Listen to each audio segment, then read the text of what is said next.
Hello and welcome to Ordinary Activist Radio on Hillbrow Radio 24/7. It's great to have you with us. I'm pre-recording live from Durban, where I'm attending a human rights defenders conference. For today's show, we're starting with a conversation with Zukiswa Wanner.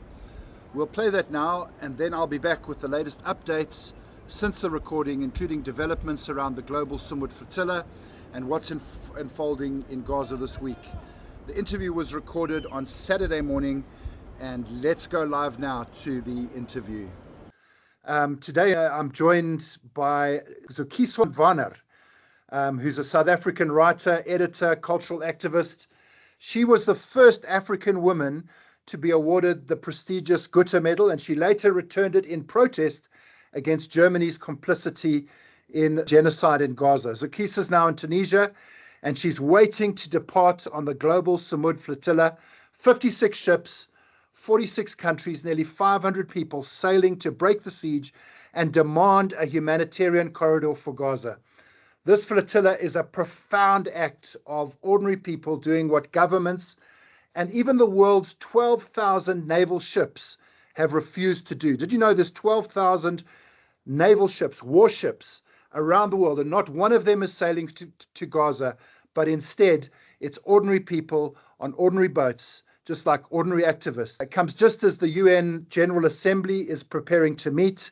The world must be prepared to act.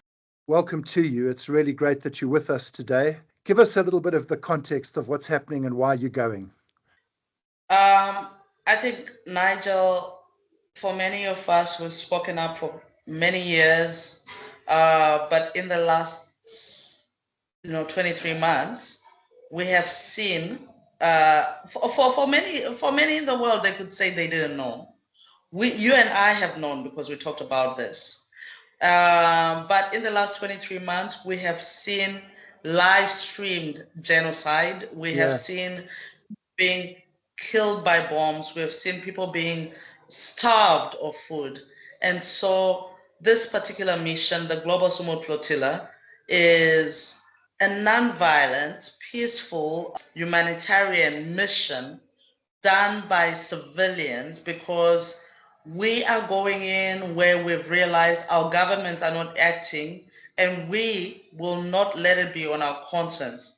We refuse to let it be in our name that more people in Gaza die of lack of medication, lack of basic food, water, the things that the rest of us constantly just have. Yeah, I mean, it's horrible. It's absolutely horrific. I'm sure you've also been through some of the struggles of not sleeping like I have, and waking up in the middle of the night as we've just watched it and thinking, why is the world not acting? So I just want to say to you, Zukiswa, thank you for going. Thank you for your bravery. I know that you've got a story that is quite personal. Do you want to share with us a little bit about that story? I believe when you were 10 years old, you were saved by a Palestinian person. Yes, this is actually a very funny story, Nigel. And it's when I was 10, we used to go. You're familiar with Harare, I'm sure, because you grew up in Zimbabwe. Yes. And I was at Avondale Primary School, Yeah. So we used to go to this swimming pool called McDonald's swimming pool, which was a public swimming pool. And there had just been a Palestinian girl who came through to my school, and she was coming from Jordan. Her father was press attaché for PLO. Oh, wow. Anyway, yeah, she was coming from Jordan. She spoke next to nothing English. So it was me, it was her, it was another girl from Zambia. Her father was a lecturer. And we went to the public swimming pool because that's what everybody used to do on Fridays. And as we were walking there, they asked me whether I knew how to swim in the dip end. And I thought to myself, I've seen this play out on television. How difficult can it be?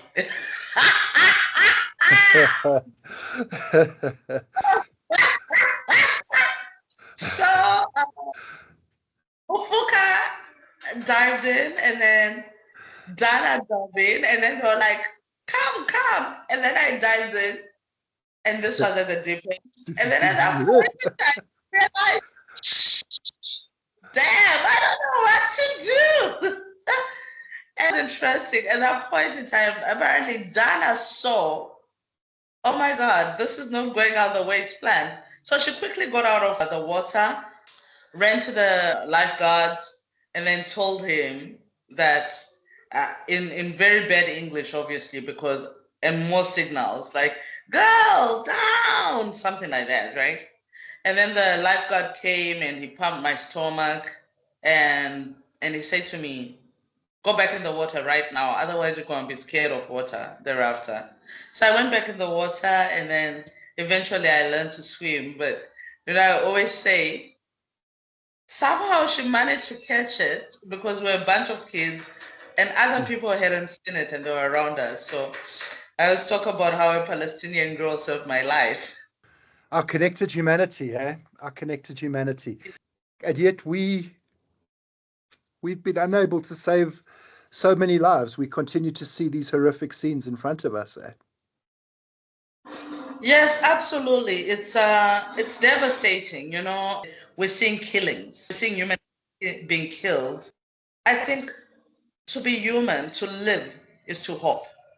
And I do think that it's the darkest hour for dawn. And as a world, we are at that even kill, We are either going to fall down like this or we're going to come up as better people. And I want to be there to be one of the people who is there with a better world. I want our world to be better. That's part of the reason why I'm on this flotilla. And it's not, it's a few hundred of us, Nigel, but as I keep saying to many people, I know we've got the hopes and dreams and wishes of tens of millions to break the siege and get to Gaza and ensure that the people of Gaza get much needed assistance, but importantly, that there will be peace and justice. Yes. For Palestine in our lifetime. Yeah. I know that what Israel's currently doing is it's trying to label you as terrorists for trying to break the siege, for trying to go and do what all of humanity should be doing, for opening what the International Court of Justice has said must be done. Aid must go in. And yet they want to label you terrorists so they can dehumanize you. Absolutely, Nigel. And, I always say that, in fact, I was saying that earlier, and I think you saw that on Facebook on Daniel Friedman's post. I say that, what's fascinating to me about the Zionists is for the longest time they've said, if you care so much about Gaza, why don't you go to Gaza? Yeah. Oh, we're going to Gaza and you're trying to stop us. What is going on, So they're always moving goalposts. And of course, as I mentioned, this is a humanitarian, non-violent, peaceful mission that really just aims to create a humanitarian corridor so that we allow much needed food, much needed medication, much needed water to the people of Gaza. And we know who the terrorists are. You know who the terrorists are. The world knows. The world, you can't lie your way through anything anymore because we know that Israel and the US and all the proxy states of the US and United Arab Emirates, they are the terrorists because they are arming, Israel is essentially testing bombs on Palestinians, and testing warfare on Palestinians that then they get to export elsewhere.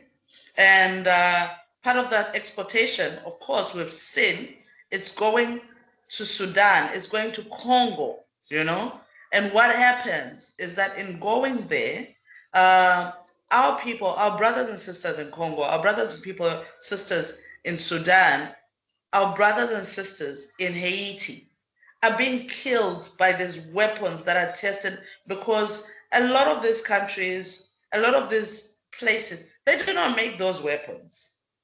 They're getting them. How are they getting them? Yeah. So they have. And perhaps like to bring it closer to home, Nigel, is in the same way that in Hillbrow, if there is, uh, and there is, there are guns in Hillbrow, there are guns in Eldos, there are guns in Soweto, but our people don't make guns. How are those guns getting there? Yeah. And who gets to profit? Yeah. It's interesting. I remember I matriculated in 1988. I think the first protest that I kind of ever attended was in 1989 at university. And I remember us having the Rattle vehicles that would come onto our campus at university. And they took out these big water guns and sprayed water on the students and tear gas and that sort of stuff. And I remember being told at the time that a lot of this technology had been coming from Israel. So the technology, South African government, the apartheid state, and the Israeli government have for a long time been sharing military secrets. We've got, I think it's called the Olifant main battle tank. I think that's one of the tanks that we've brought in. The R4 assault rifle. We were talking a little bit about extraction. The R4 assault rifle, which was used in Marikana, is based on the Israeli Galil rifle. Now that rifle, the courts have ruled, the international community has ruled that we shouldn't be using that in crowd control. And yet Marikana, they took those R4 rifles and they shot at our people with them. Exactly.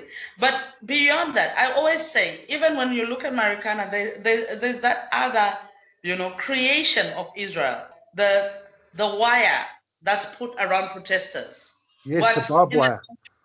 The stop nonsense, Oh, that, wow. yeah, that wire that was put around the protesters, the Marikana workers before they were shot. That is Israeli made. And it was actually when they pulled the barbed wire around, that was how they shepherded the crowd into that ongoing firing squad. That was exactly what led to them being massacred in that way, was because they pulled that was their tactical plan. That was their plan B that they had. They couldn't leave. It's amazing how these struggles are so connected, and we were talking about it before. The connectedness, the extractive economies. I was talking to Joe Bluen on the legal support ship to the flotilla, and of course she's a scholar that works. She's a genocide scholar, but she also works on global supply chains, and she was also talking about the extractive economies.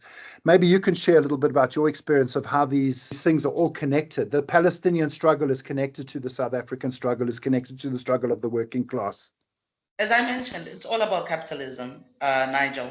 Last year, one of the things, I traveled around the country around November, and remember what the big story in South Africa was at that time. The big story was 1, Stilfontein, and 2, Spaza Show.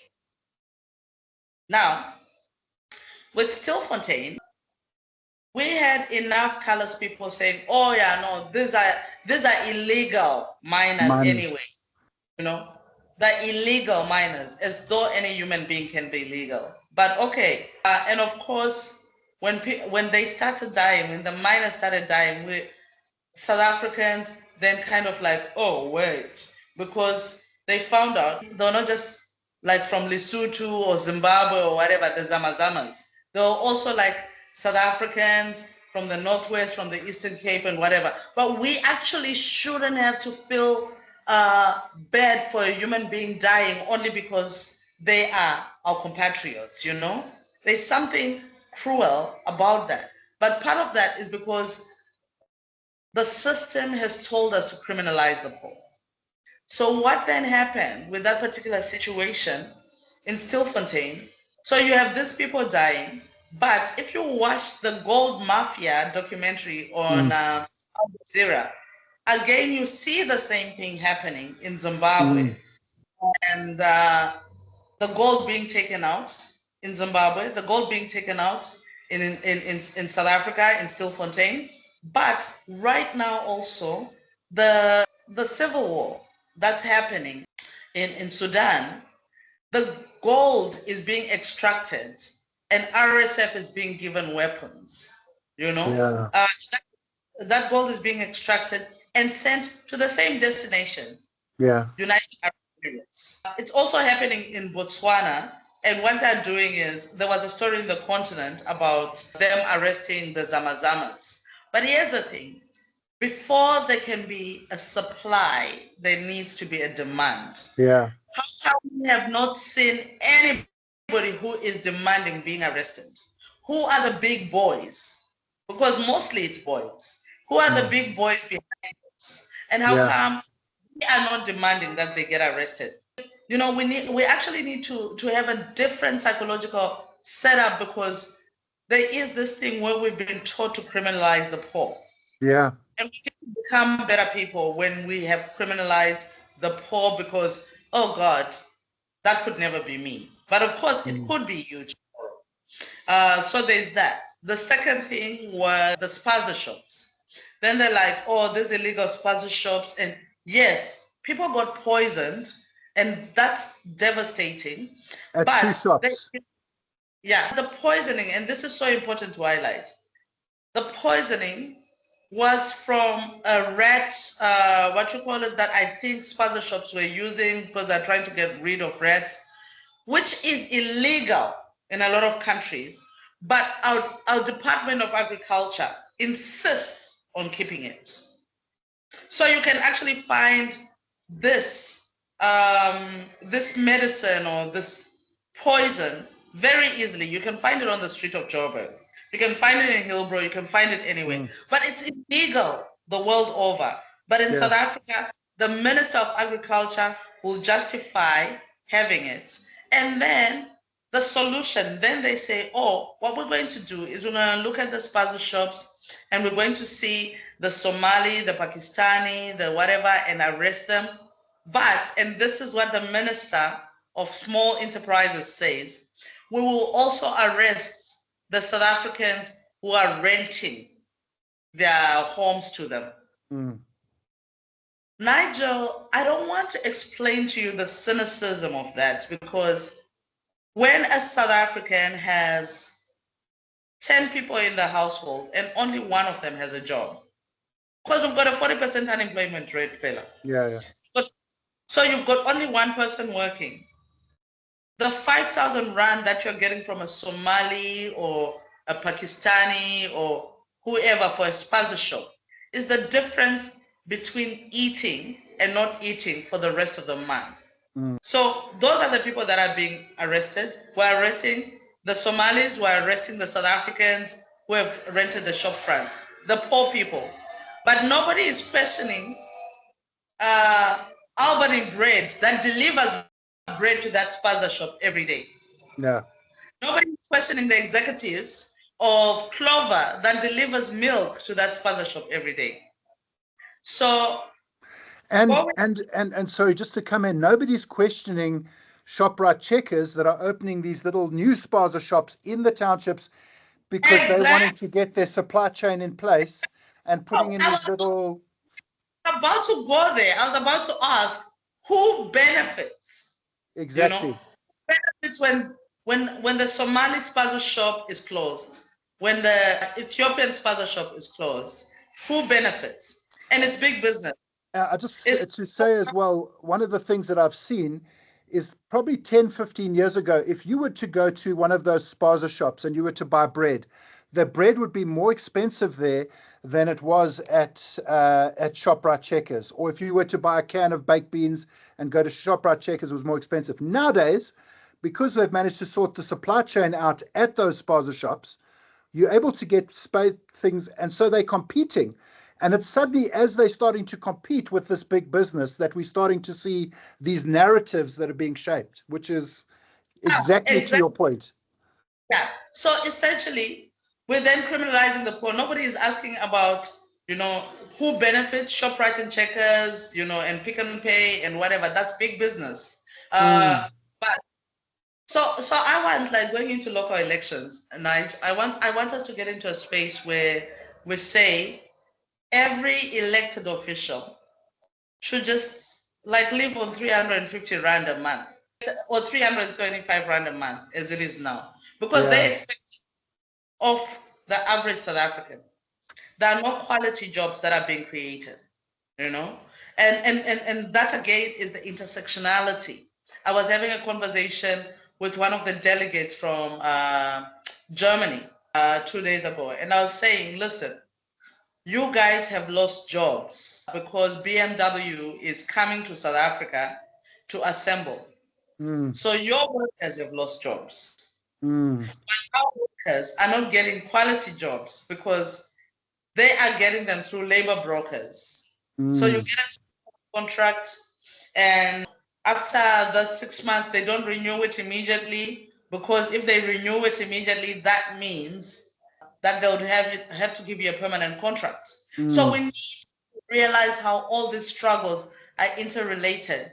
And, from South Africa, and at the end of the day, the people who are benefiting the most from what's happening to Palestinians, to bring it back, what's happening to Palestinians are capitalists. They're the ones who are benefiting because there's natural in Gaza, and that's part of the reason why they're trying to get in there. And they're benefiting in the sale of weapons, they're benefiting in the sale of their goods. And the idea that we don't even ask how the president's brother-in-law is exporting coal that's lighting up a genocide in Israel. God help us. President's brother-in-law. The coal that's lighting up a genocide, the coal that sets up Israel to be able to see, that's coming from South Africa. How different are we from the apartheid South African state? Because they used to trade with Israel. So how do we speak from both sides of the mouth, where on one hand we are responsible, we are saying we are taking ICJ and Israel to the ICJ and ICC, and we're virtue signaling, but on the other hand, we are profiting from our relationship. We haven't even closed our embassy, despite the fact that Parliament voted to close that embassy as far back as November 2023. Sure. I mean, it's true what you're saying is from this thing of the dehumanizing language, the, illegal immigrants, illegal miners, terrorists. We've just had the 2-year anniversary of the Usundiso building. Do you know the fire engines that came in? We didn't have enough fire engines, but we had private fire engines that arrived.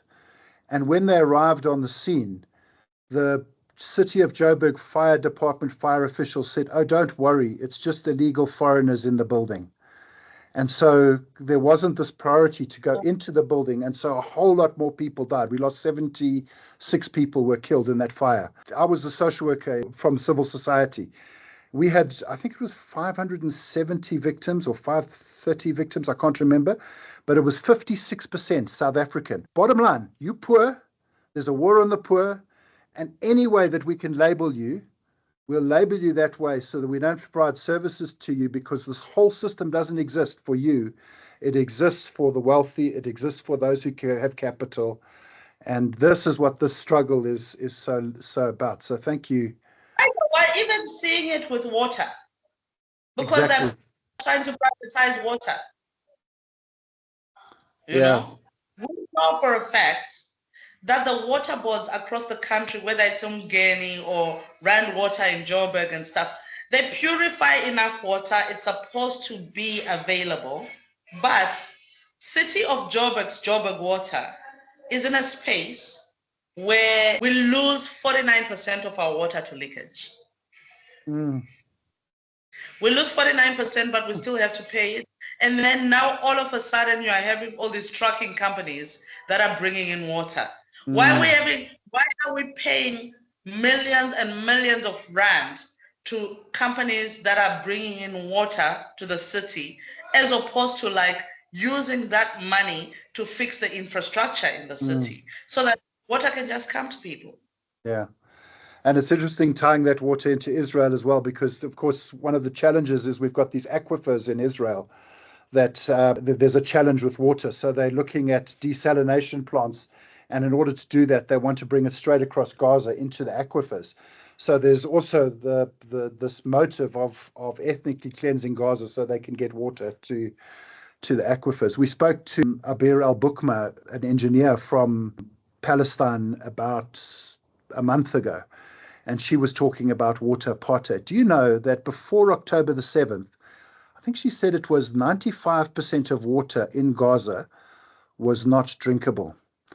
Only 5% of the water that was being supplied to Gaza was drinkable. And she talked about, you can't store water in Gaza, you can't dig wells in Gaza. As soon as you start to do that, they come with bulldozers and bulldoze them up. And if you take rainwater, not just in Gaza, but in the occupied West Bank, if it's raining and you take rainwater, you Harvest it, yeah. what consider terrorism. It's because bizarre. It's insane. Israeli state. So I'm very aware of the time and that we're running out of time on this, but I mean, so you are going, the flotilla's heading in, and they're doing the same thing. They're calling you terrorists now so that they can do to you what they're doing to the world's poor, so that they can continue their capitalist exploitation of the world. And we want to ask, what do we as ordinary South Africans need to do to stand with you and to stand with the people of Gaza? Okay, so first, obviously, South Africa, don't stop speaking about Gaza. Don't stop looking at Gaza. Talk about it, speak about it, and follow the social media posts. There's Global Sumud Flotilla. But follow the hashtags, follow the links. We'll make sure that they are in our description below. Follow our journeys. It's 10 of us. There's me, there's Elam, there's Jared, there is Livelile Mandela, there is Fatma. So there's a whole bunch of us. So there's 10 of us. Follow our journeys, see our reports. I think we're all going to be on different boats. So you will get to see what's happening from each of us. So follow our journeys, talk about it. And the moment that you get a video, if we get an interception, I mean, obviously, we hope that we get to Gaza and we can open up the humanitarian corridor.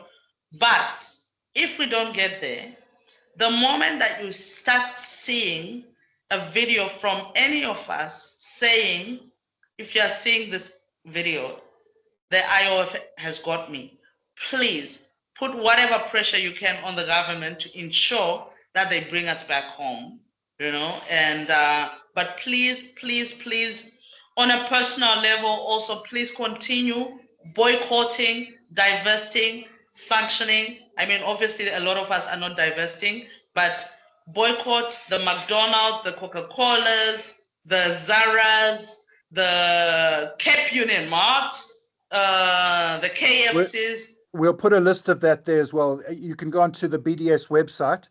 And remember, this is a targeted boycott. So have a look on the BDS website. There's 10 or so companies that are listed as priority boycott companies, and let's make sure that we're targeting those. Sorry to interrupt you.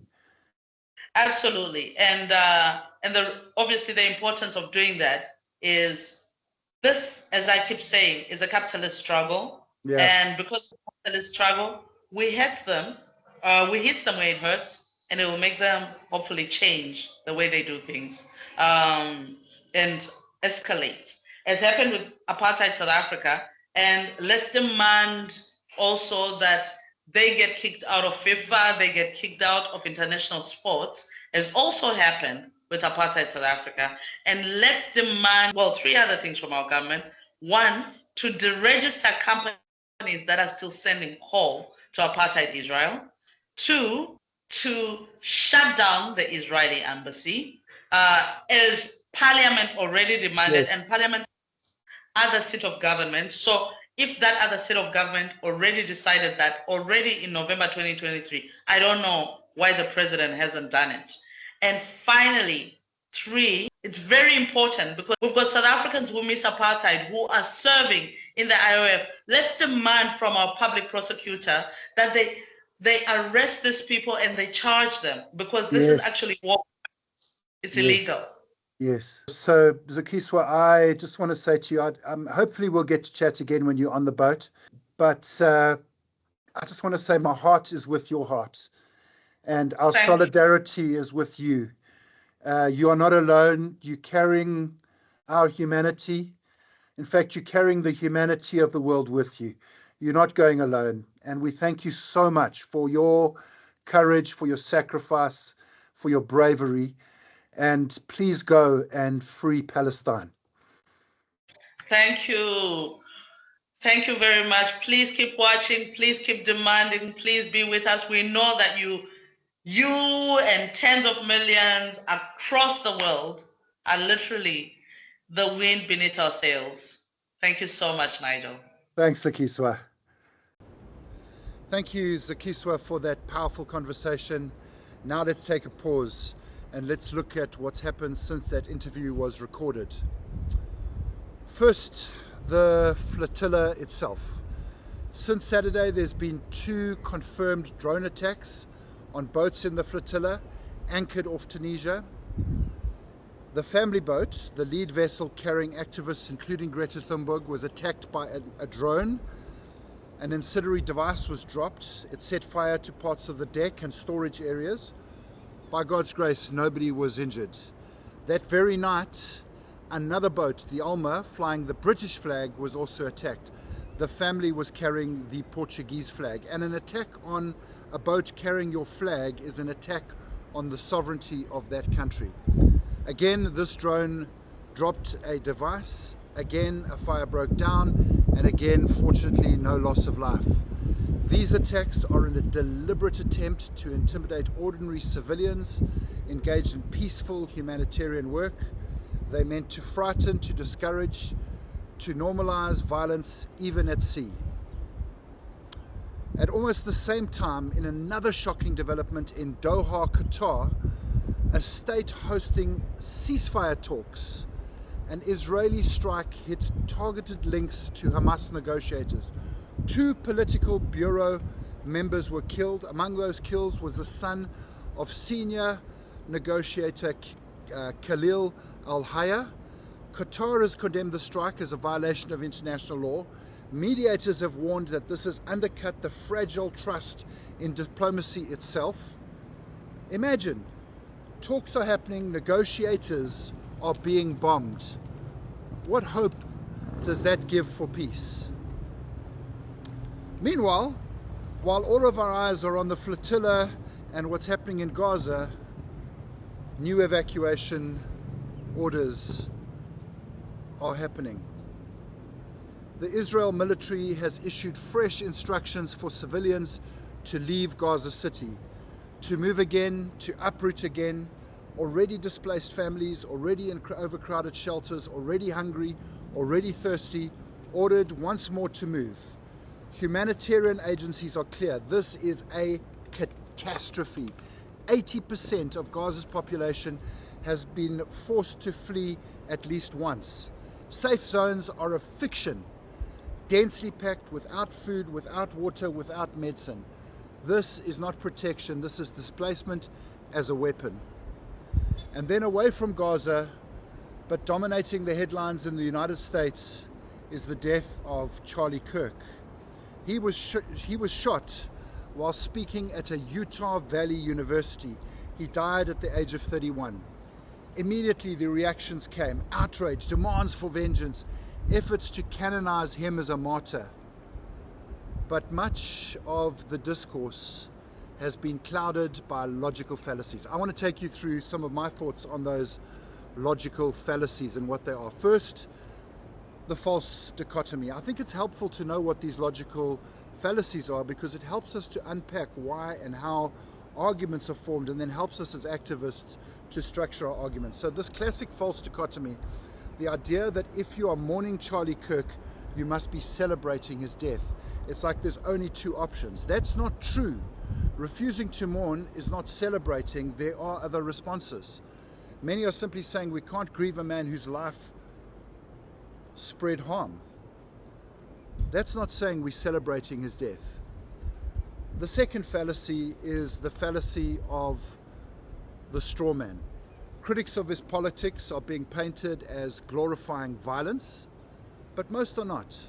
They're rejecting his ideology. They're not endorsing his death. And then third, of course, is a red herring.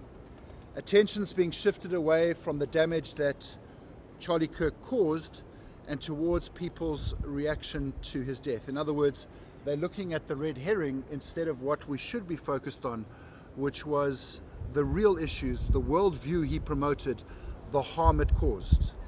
And then, of course, fourth, we have this appeal to emotion. Because he was a husband, a father, we're told we must sympathize.